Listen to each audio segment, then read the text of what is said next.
Hello and welcome to Behind the Headset. And today we are graced with the presence of the man whose fault it is that I actually stream, or used to at least. It's ZimTalk5. Hey, Hello, Bug. Zim. How are How's you? it going? Who I'm are good. you? I'm fair to middling. What? It's That's good. been a That's good. long week.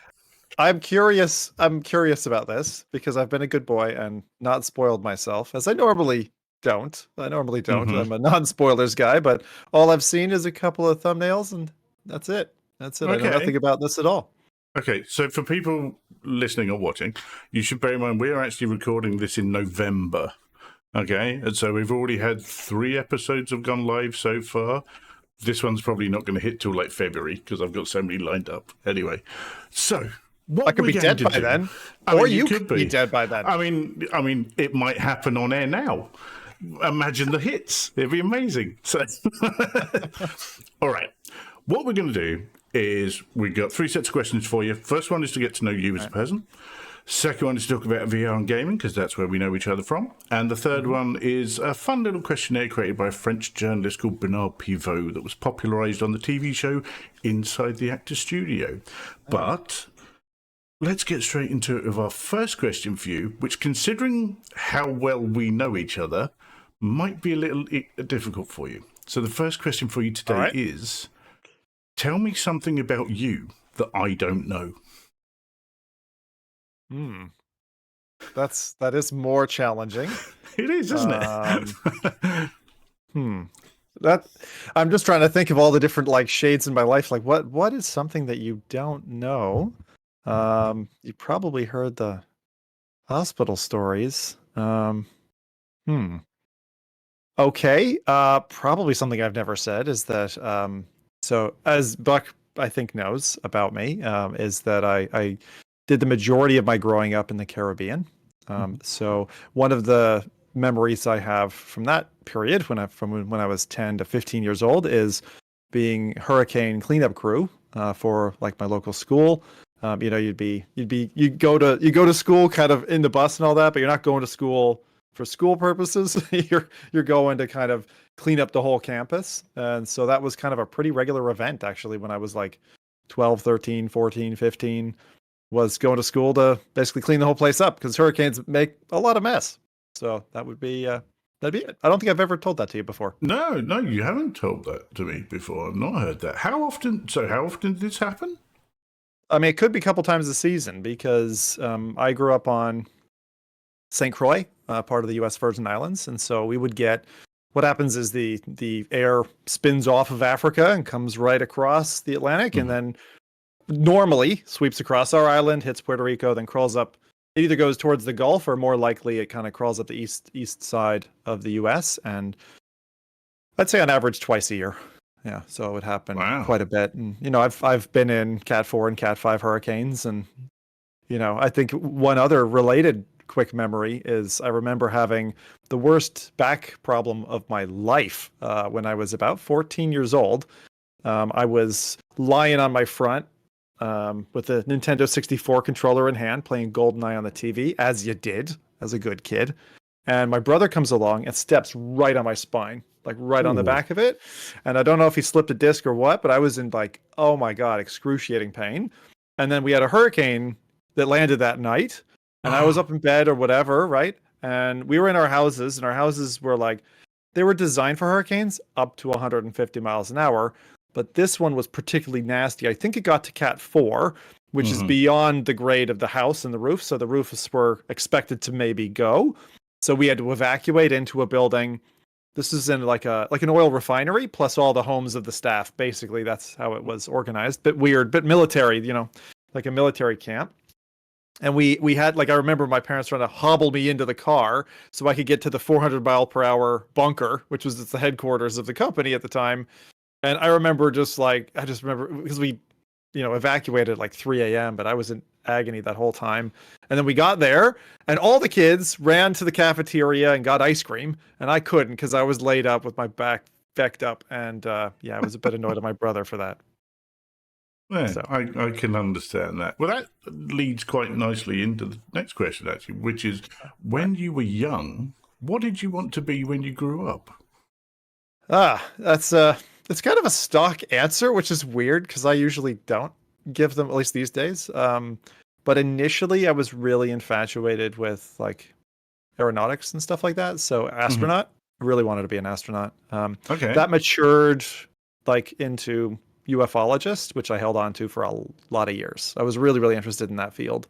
And that's what I was planning to do in university back when I was like, before 15. And then, Hmm. yep, I was pretty dead, Yeah. dead serious about that for a while. Yeah. Yeah, that's interesting. You should start talking to PD more then about that because he's like very into his UFO stuff to the point it's Okay. quite frightening. Yeah. I've had a good connection with Kent Bai over it, but Mhm. it stopped in the same, like in my teens, it stopped in the same place and it's not moved since, which is, I just digested all the info that was around on it. And I'm like, there's not really much more to explore right now. So I'll just wait Mhm. for something to happen. And it's kind of compartmentalized on ice at the minute. So, Yeah. you know, It's quite funny as well for me because it's like when people say UFO, they don't necessarily mean alien spaceships, which is what everyone thinks of. Because the whole point is it's unidentified. We don't know what it is. It could be something we've made. It could be something from somewhere else. It doesn't matter. if It's you're yeah. if you're an angry chef in a restaurant, it's an unidentified flying platter. That's what it is. That's very true. All Good right old then. UFP. So, what is your most treasured memory from childhood? Oh God, that's a bad question to ask me because I don't remember much before like the age of 8. So I Okay. don't remember a lot of my childhood. I would say, I mean, childhood spans more than that, but when I think childhood, I think like, up to the age of 10. So I was in Alaska from the ages of 8 to 10. And I On purpose, or particularly, they just drop you there?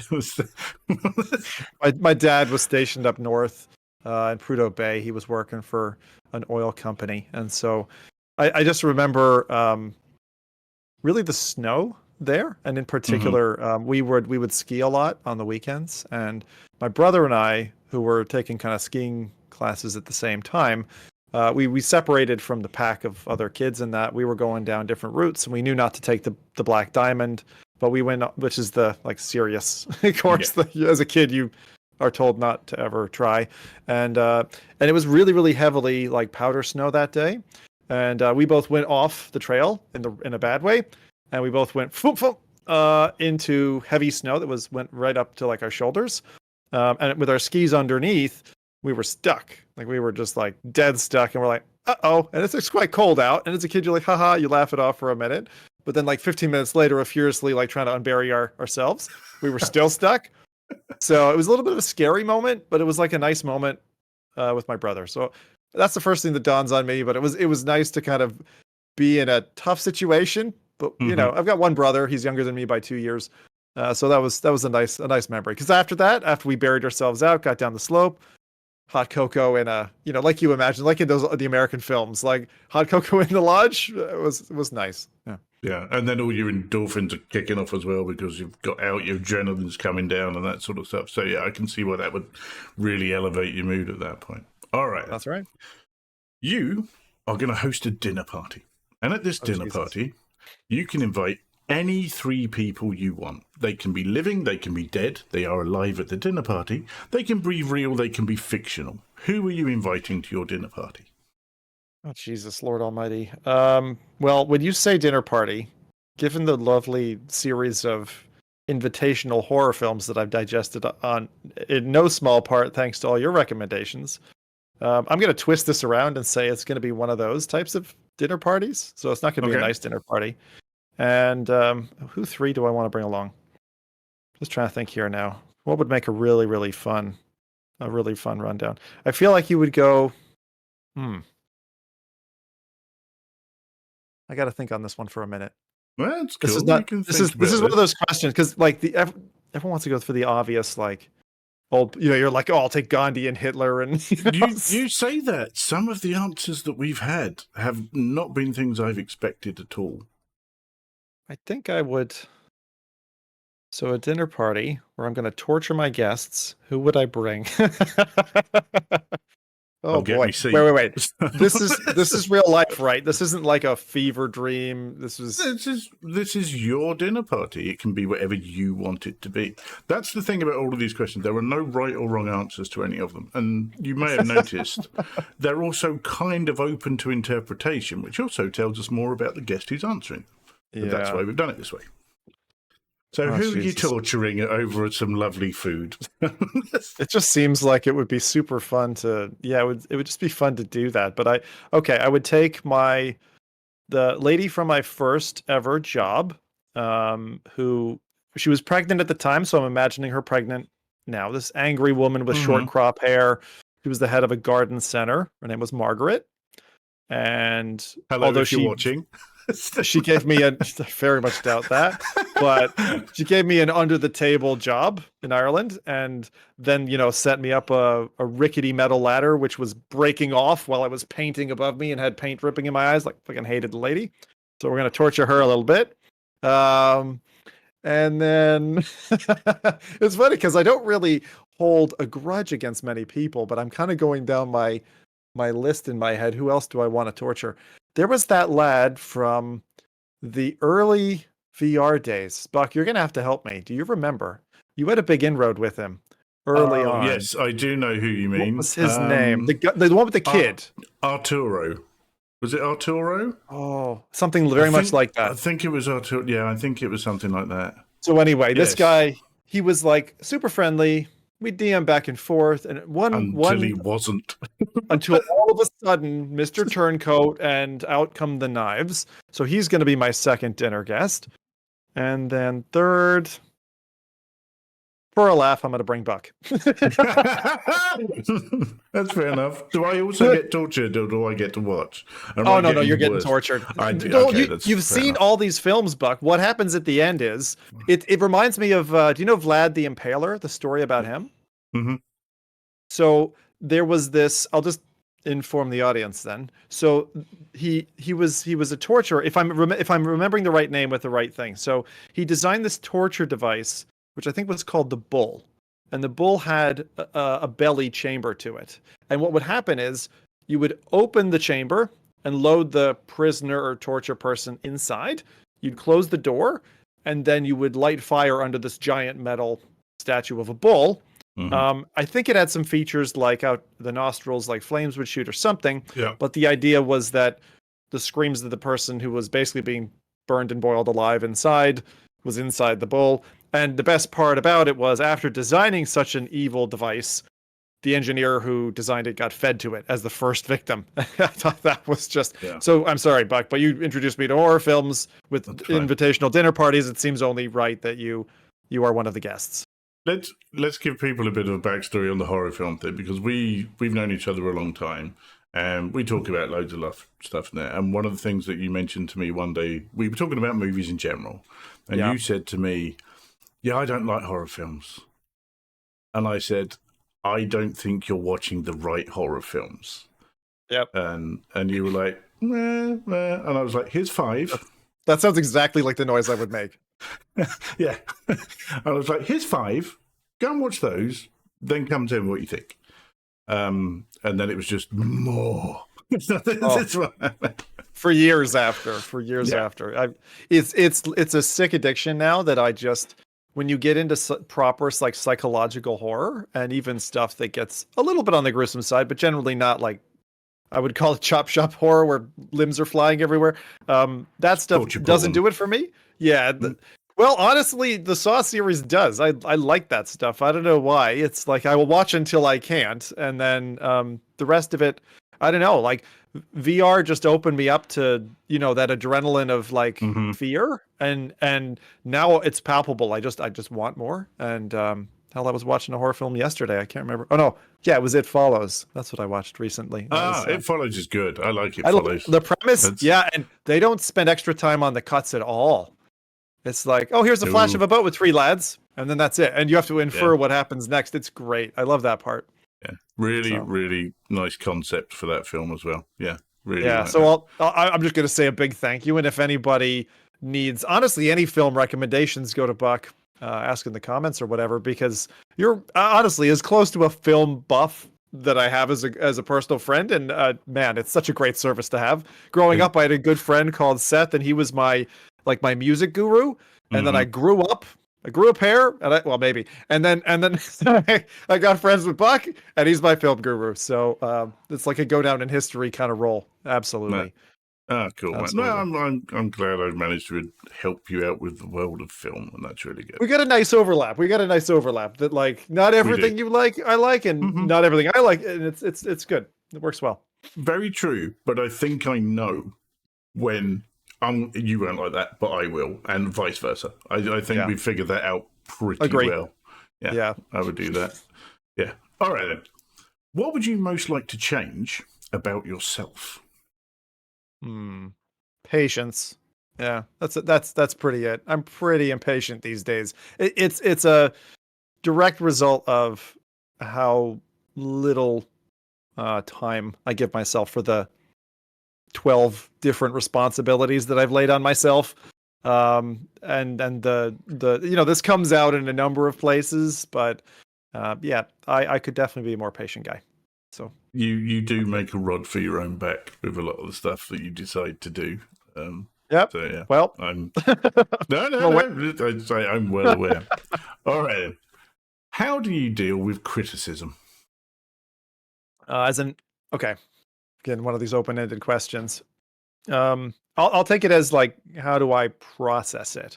And actually, I'm going to answer probably the first thing is I'm generally very open to change. It's one of the things that I kind of pride myself on, is being open to like different points of view and that. And when someone has, a point for me of like, hey, you're not doing something right, or this behavior kind of irks me, or anything like that, I usually have to step away and kind of let it filter for a while. It's kind of the same thing that usually strikes me in the early hours, like, shower thoughts. And generally speaking, I'm not a evening processor. Like, stuff needs to mill with me for a little bit, and then usually I come around. Like someone will say something to me. There's a great statistic that close friends of mine say, and they say it takes me 3 years to take any good advice. And that's about right. It was the minute you said, quickest. "Oh, I'm open to change," and I was like, "What? You take ages to change your mind about anything?" Yeah, but no, you are right. It does take a long. It's not fast, but it's just. But I listen, and usually, when you surround yourself with good people, you get good feedback. I think it's the only way to grow and stretch. And the only thing that I don't take very well, and early on, I prided myself. Like I started off doing YouTube, a lot of years ago, maybe 15, 16 years ago, right around the start of the platform. I was doing video editing and stuff. And I was like, oh yeah, comments aren't going to get to me. They're not. But it's still to this day, you get the one like idiot who's saying something that's just totally unbased, and it still sticks with you like 3 days later, and you're like, God damn it. Like, how do I unsee that thing? Because I know logically it's like I shouldn't be emotionally responding to it, but man, I dream up of all the wonderful burns I can give back to that person. I don't, because that will only fuel the fire. But my God, do I relish in like just dreaming up all the horrible things I could do or say to that person. So yeah, there you go. And all of those commenters will also be at the dinner party, I'm guessing. I don't know. It'd be a pretty special person to come along to that dinner party. Yeah. Well, I count myself as special then. Thank you. That's great. So, all right. So what type of routine do you follow daily, if any type of routine at all? Oh yeah. Yeah, I'm pretty scheduled. I mean, my calendar is pre-planned for the whole freaking year, basically. So I'm about as scheduled as they come. Buck knows this. He's asking this question. It's like a loaded question between us, and he's thinking to himself and giggling, going, spreadsheets. I ask everyone these questions. Oh, I'm sure. Unique to the individual. I'm not saying they are. You but you know live your the answer. Life. Yes, you live your life out of Excel spreadsheets. It's the way it works. I do. Have you heard of being spontaneous? Yes, it happens at 3:45. Is there something? And but like I think it's nice as well to break away from that. Like I find, I usually only allow myself it's kind of like a couple hours, like 3-4 hours in a week. Like this morning, for example. Saturday morning is usually a time when I try to get stuff that like in adult land, you've got to get done whatever it's like taxes, or recently it was me immigration. Today it was just chopping down that big ass bush that had overgrown this summer. And because, summer in Canada is pretty lively, there's leaves bloody everywhere. There's bees, like taking on that project in the middle of summer isn't always the smartest. So I usually like save it for, November, December. And I went hacking away, and, 3.5 hours of kind of that and taking the dogs out. That's like when I get to unwind and just, have some mental peace away from, the calendar and the schedules and the responsibilities, because that's what they are. But I am pretty good at keeping things going. And I probably don't kill things often enough. And I'm aware of this, but I'm also the kind of person who goes mad if he doesn't have X number of projects on the go. So I don't know. It's a funny balancing act in my life. Yeah. So you are a man who likes to keep busy, definitely. Yeah, absolutely. So, I mean, a good thing is like this that we're doing now. I told you about this 2 months ago, and you were like, end of November. And I'm like, oh, all right, fine. Like this sort of thing. I remembered, it's not like it didn't skip my mind. I knew I wasn't, with all the immigration, I knew it wasn't going to happen before then. And then it dawned on me recently, I'm like, Christmas is coming. I was like, I got a commitment. Let's ping pong. The sad thing is, if you had said no to this slot, like I probably would have missed November, because I know next week I'm full. So because we got the race thing on, a few other things. Sure. Yeah. Okay then. All right. Who would you say has inspired you the most? Oh, my wife, easily. I have changed more. I know that's a very easy answer, it seems, but it's not in my case. She's so dramatically different to me. In a lot of ways, and it's something that I hadn't anticipated even when I kind of met her early on, and that's something that has been a kind of an ongoing realization of mine. I'll equate it to this. This is I bought a car in Scotland, and I test drove it and all that stuff, got it home middle of the week. I'm like, let's put on the CD or something, and I'm like, damn, this music system is good. And I was like, that's cool, because I didn't even think to check. And it's like that with my wife. It's like, whatever it is. I mean, even, she for example, I've got a little one here who's decided to come in on the street. Hi there. Hello. Jessica, you want to go back to mom there? No. Speaking of inspiring me, hey Karen, can you help us out here? So this is what it's like in the Zimtok household, just so you know. I have been in the Zimtok household a couple of times. It's chaos a lot of the time. 3 kids, 3 cats, 2 dogs, and it. I just heard my dad look at my dance moves. I don't know that we're going to. Sorry, this is all staying in. It's like, I know it is. I'm going to try to ring her because I don't. Eska, let's see. Bear with. I'm just going to run. This is good. It's fine. Hang on. I'll pause. I'll cut all this out. It's fine. Okay, now you've dealt with your spawn. Do you want to carry on with this? It's like a magic eraser brush. It's like that whole pixel. Brilliant, isn't it? What did you ask me? It's gone out of my head. It was who has inspired you the most. And you said it was Karen, your wonderful wife. Yeah, she just whatever it is, it's like she's been the best one to challenge when I've been like absolutely ingrained in my thinking on something.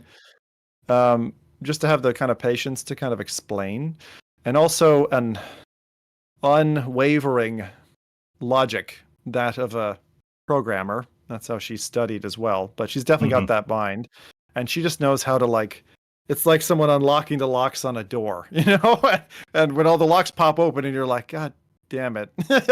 It's like I've just been enlightened. Feck. But yeah, definitely my wife, I would say, as number one, from a number of different things: design, strength, fortitude, and even weakness. Like all of those things, like I've been able to learn and take from her and reflect on myself, and she's my partner in crime for sure. It's definitely a crime for having 3 kids like I do, but it's been a great journey. And yeah, so she's the one who's inspired me more than anyone else on the planet. Cool. That's really good. Well, that is all of section 1. I think we've got to learn a bit more about you from that sort of thing. So now we're going to talk about VR and gaming because that's where we all know each other from. So our first question regarding this is, what was your first experience in gaming? Bro, the great question. First experience in gaming. Okay, so I can still remember like saving up allowance money with my brother again. And I hope I'm remembering this factually correct because this is going into the when I was 8 years old, like gray zone for me. We saved up and got a Super Nintendo, so the gray one. That would have been in Alaska. And was it called a Super Nintendo there, or was it called a Super Famicom there? Super Nintendo. Yeah. Oh, okay. Definitely. I'm just intrigued. That was all. Because North America? Yeah, it was Super Famicom, wasn't it? Or is that Japan? I'm getting confused, that's Japan. Probably. That's Japan. No, fine. Yeah. Right. So Super Nintendo plus. I remember playing Super Tennis on it. I'm trying to remember what games we even had, but that would have been my first one. It wasn't like with a handheld. I didn't have a Game Boy. The old brick, the plastic brick. Although I remember ogling over like Game Gear, and I have to say, having been a kid who ogled over Game Gear, like friends or whatever had it, and then now adult me having a Steam Deck, it's like this is just a Game Gear. It's living that childhood fantasy, and I couldn't be happier. I'm so glad I got a Steam Deck. Thank you, Gabe. Yeah, I think a lot of gaming tends to be fulfilling childhood fantasies. Particularly for me, like VR. Yeah, Hitman, isn't it? Dead Before Dawn, and all this sort of thing. No, for me, it was kind of like when Squadrons came out. Because I grew up playing like X-Wing and TIE Fighter. X-Wing. Like, those are really solid games even today. Yeah. Like, forget the graphics; they're great. You say that there's been a huge fan base mod remaster with all high def graphics and everything for them. That I'm of for X-Wing versus TIE Fighter. So I'm kind of did they have to open source code that then? Is that or is it just no idea? Okay, I don't know. Couldn't tell you. Doesn't matter. It exists. Yes, it does. Go and try it. It was really good. So it's cool. All right, then. So what was your first experience in VR? Very, very first experience in VR was something that I think almost no one else will have tried, because it was a DK1 custom demo that was built by a level designer named Chouse in London. And I went around his place after finding him on a Overclockers UK forum, and we went around his place, and he just threw on this headset, and we went into a house that he'd custom designed, and he forgot to put in, the ground outside. So that was pretty shocking. It was like you walk to the front door, you look down, it's the fucking abyss. I definitely yelped. Karen similarly, and it was amazing. The thing that was so amazing about it was, even for kind of like a prefab level, the texture of the walls stood out, like textures stood out to me in a way that they'd never had before.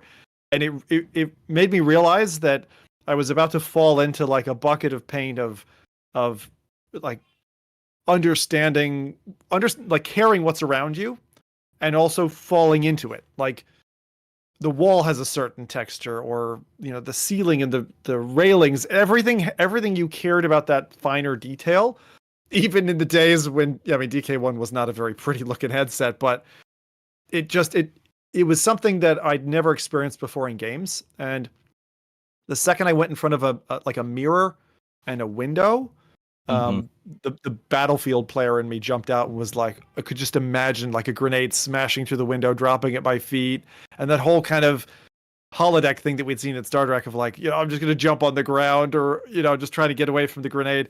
And I just got so excited. So like the first taste of VR was that. Yeah. Okay. So what has been your favorite experience in VR? Overall favorite. It's a boring answer for anyone who knows me, but it's Earnest, which is probably the what do they call it? Like the the hot springs area in Skyrim, which has a bunch of people just like lounging about. It's very colorful, almost like prehistoric, and just sitting there. Almost, you can almost trick yourself that like you could smell the salt or the sulfuric acid like come bubbling up out, and it's just like the sense of the place. If that makes any sense, like just it's like being on a beach in Mallorca, but you're somewhere completely fantasy, and it just feels like you're on holiday. And to be able to escape to that from the confines of your room, your house, it's phenomenal that we're experiencing like the first version of this because it's such a unique moment in time, and no one else is ever going to get to, experience this in the way that we did. Our kids won't. They'll have grown up with it, all that kind of stuff. So it's so unique, so special. All right, then. Yeah. Absolutely. So on the flip side of that, what's been your worst experience in VR? The first Is it thing being that shot comes... in the back of the head in Farpoint by any chance? No, that was pretty good. That would definitely be on my top 100 things to do with Buck. The worst experience, the first thing that comes to mind, was VR Chat had a Christmas special. Some kind of Christmas thing. Yeah, you got it. So, and I logged in. I was gonna go meet like I remember like Reverend Kyle, right? I remember he was gonna be leading people from world to world or something like that. And I log in. I was all excited, got my character ready. This is old. This is like 2016, 2017 or something. It's old. And I log in, and then for whatever reason, and I'm in a CV1, I think. Yeah, the whole world just spun on its axis like very quickly. For about, I stomached it for all of like 30 seconds. And then I could, when you feel your stomach just like do that flip, I was like, oh God. So yeah, that was definitely the worst. just because I felt like, it'd be an equivalently poor experience, which has never happened to me, thankfully. If you put the headset on and felt a spider run across your eyeball, like it's on the same level. It's like the thing that I love. It's like if you reach down to your favorite dog and the dog bites you in the eye or I don't know, something like that. It did not feel good. And at least for that night, I was like, no, you go back in the box, Rift. That's it. And I was sick for like 4 hours after that. So that was not good. Yeah. Yeah. VR Chat in particular is I just find it a very frightening place. And I'm like, no, why would I ever do this? I need like a Sherpa who can lead me through. It's never safe. Bits. No. It's like you can find fun bits, but it is never safe. I remember I did a deep dive into like a bunch of different worlds in VR Chat on stream once, and we ended in a place which was like an ode to, it was either Brazil or Portugal, I can't remember which. And down the back, it was two furries just hammering each going at, and I'm like, okay then. Yeah, let's just move on to the next world, shall we? So, and thanks, stream. Signing off. Premium content. I'm telling you, you're gonna pay for that stuff these days. Again, that's why it's a scary place. It's not. I don't get it, but that's just me. It's fine. I know lots of other people who'll enjoy it, and by the sound of it, really enjoy it. So yeah, good. I mean, honestly, that's where I sold my Quest Pro, was to a furry off on the other side of Canada. And I hope he or she is having an excellent time with all of the eye tracking and it's like. Got the full B haptics going on, probably. Doesn't it? Don't you look at like someone who's into all of that a bit like, I don't know, an adult looks at a kid, where you're like, there's kind of a bit of jealousy of like, they're having a great time, and that that they're forming great connections, and you're like, I wish I wasn't so bitter and twisted that maybe I could participate in that as well, or just forget the memories that I have or the knowledge that I have and just go in. But yeah, I like VR Chat for a different reason, and that's, I really appreciate indie stuff, and man, there are some game designers in that like, when you compare it to like Horizon Worlds, fuck off. It's like, no, it's fine. The skill is amazing. I love it. Oh yeah, no, I think the best thing that VR Chat does for those people is keep them off the streets. I think that's the best thing. So, but that's just my opinion. All right then. So,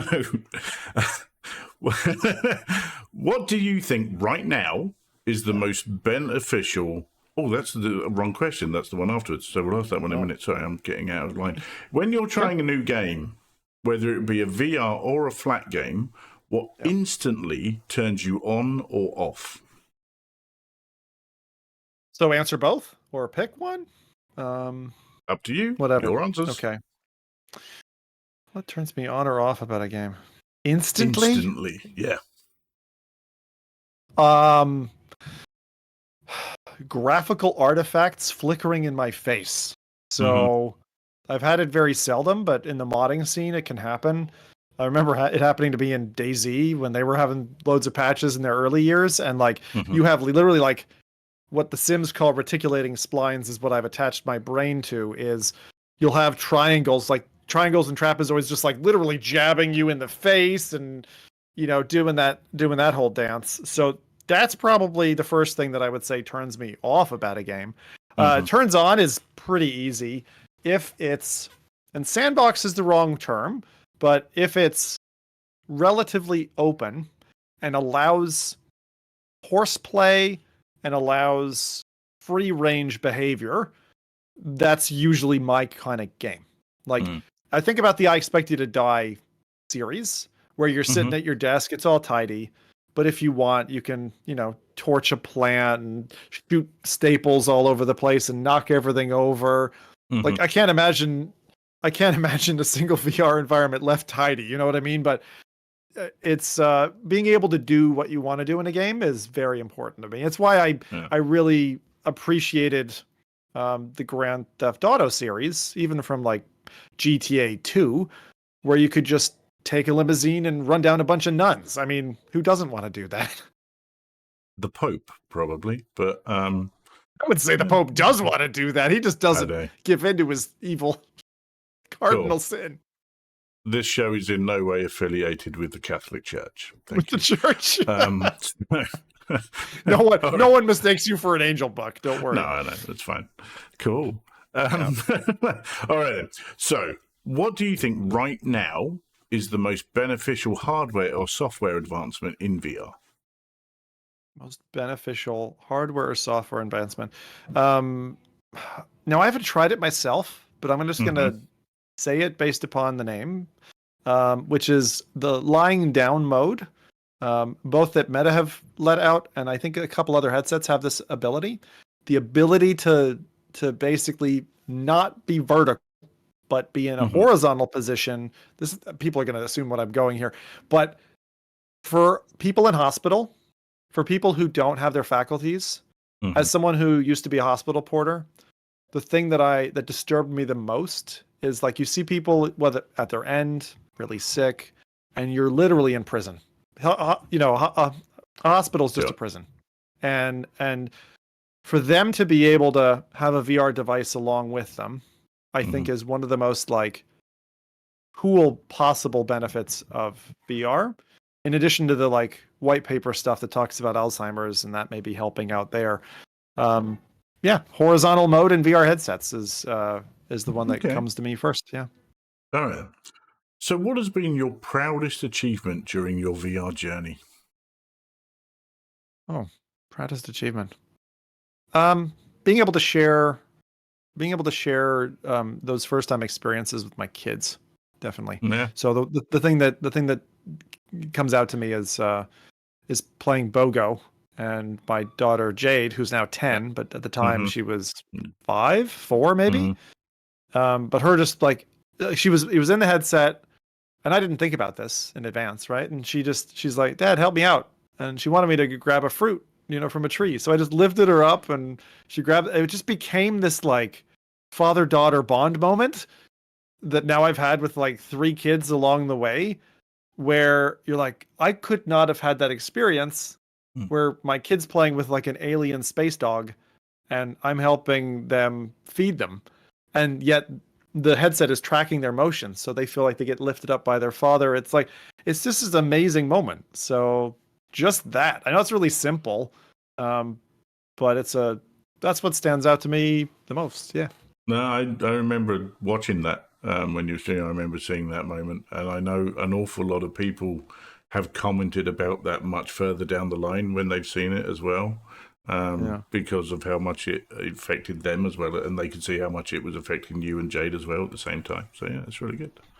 Cool. Yeah, I'm just gonna say one extra thing on top of that, which is it's my proudest moment, and it's also the moment that I feel policy stole from me, because we used to be a household of like playing VR all the time, and then particularly Meta, well, Oculus by Facebook at the time, introduced a rule to take away same account multiplayer, and then I had all these headsets without valid accounts and I'm a play it by the rules kind of guy. I don't want to create a fake account or whatever for my kids. So it's like we got aged out of being able to have those family moments for a good chunk of years. Like we're just getting back there now because 10 is the minimum. And my daughter's now been able to get a headset for herself with an account, and we're building it and all that. But like once I realized how awesome those moments were and how precious and like time sensitive they were, the fact that I wasn't able to have them anymore, I could say furious, but it's not the right term. Like more saddened by the fact that like I was like, I can't have this and other people can't. And I also think as a shareholder, it's like you're making the wrong move, guys. Like bank on the future, bank on kids. And the devs who I spoke with were for it as well. So like that to me is probably the biggest like kick in the balls that I've had policy change wise. And if I had one thing to change about our VR ecosystem, that would be it. And it again, the two they're maybe diametrically opposed, but they're connected, right? So proudest moment, and then kind of almost taken away from me. And I'm glad it's kind of coming back again with things like, spatial ops and stuff where you can like go and roughhouse with the kids through VR. It's fun. Yeah. Oh, that's cool. Cool. Yeah. That is section 2 all done. Hey, so we've spoken about VR and gaming. So now Section 3. Section 3 it's a questionnaire. It was created by a French journalist called Bernard Pivot, and it was popularized in a TV show called Inside the Actors Studio. So 10 questions, very straightforward. Most of them, don't think about it. First thing that pops in your head, usually single word answers, but feel free to ramble. All right. And we'll start with number 1, which is, what is your favorite word? Beck. What is your least? Yeah, okay. What is your least favorite word?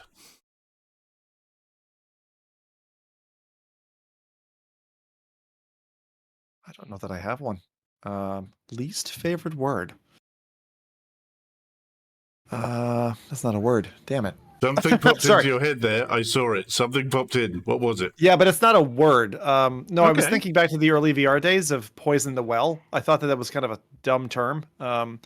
People use it, and I'm glad it's kind of dead now. So, okay. I don't really have a word per se. We can go with that if you don't mind. That's fine. That's all right. So, what turns you on creatively, spiritually, or emotionally?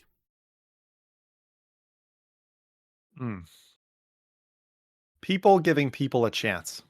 I think on all 3, like it, like that. Anytime I see that, like my heart opens, my mind opens. I want to partner with a person who's doing that. I really like what I really like seeing is, say somewhere like Reddit or Twitter, somewhere that can be a bit toxic, and you see people like ripping someone a new one. And then someone comes in white knight and is like, no, I'm standing with this person. I love seeing that. Especially when someone's like new to something and they're just asking a basic question and everyone's like tearing them down for not being very smart. And then someone just provides the answer and, goes into a lot of detail, spends a lot of time, but risks themselves, So I love that. The kind of like putting the hand down, pick someone up from the ground, or collaboration where two people who don't know each other, just put faith in humanity, work together. Love that. Okay. Love that. Cool. So on the flip side of that, what turns you off? Remind me again of the 3 things. Creatively, spiritually, or emotionally.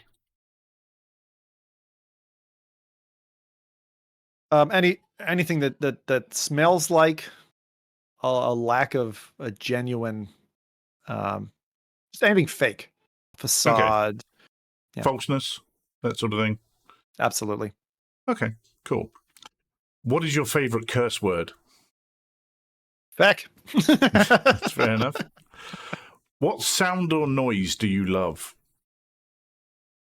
Sound or noise do I love? With a it's this way. With a Tool poster behind me.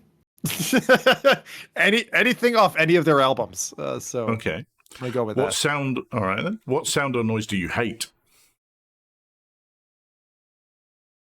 Sound or noise do I hate?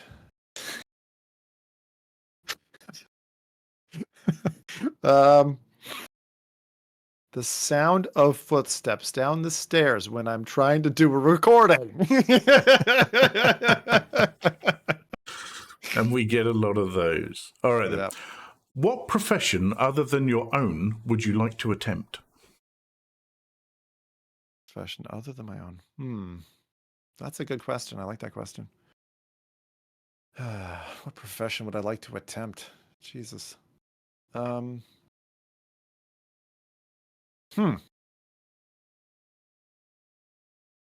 a good one. Probably something along the lines of day trading. I Okay. think. Yeah. All right then. So, what profession would you not like to attempt? Childcare. I mean, to be fair, you do that for free now, so I'm fine with my kids, but to do it for someone else's kids for 20 hours a day, nope. Thank you. cool. All right then. And our final question for you today is: if heaven exists, what would you like to hear God say when you arrive at the pearly gates?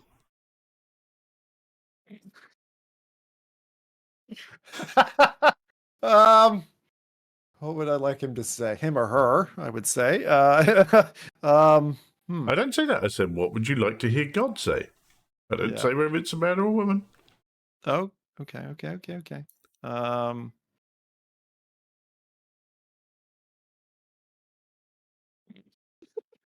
I would like him Or to her. use the Bud.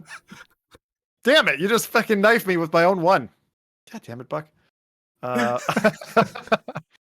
I'd like him to say, and with pitch and presentation perfection, the Budweiser ad. What's up? That's what I would like. Excellent. ZimTalk 5, that has been you behind the headset. Thank you ever so much for coming on. I hope you enjoyed yourself. Thank you, Buck. Yeah, this was great. Cool. I like the format. Good. I'm glad you appreciate it. Do you want to tell people where on the interwebs they can find you and things? I'm easy. So just simtalk5.com. That's it. That's a summary of everything you need to know about me. So. He also hosts a podcast called F Reality that he probably has forgotten about, even though it's on his mug that he's been drinking out of every 5 minutes. So that's also on that site. So it's linked there as well. Yeah. That's fine. Excellent. Well, that has been it. Thank you very much for coming. Glad you enjoyed it. Cool. And we will see people on the next episode. Thank you very much. Bye-bye.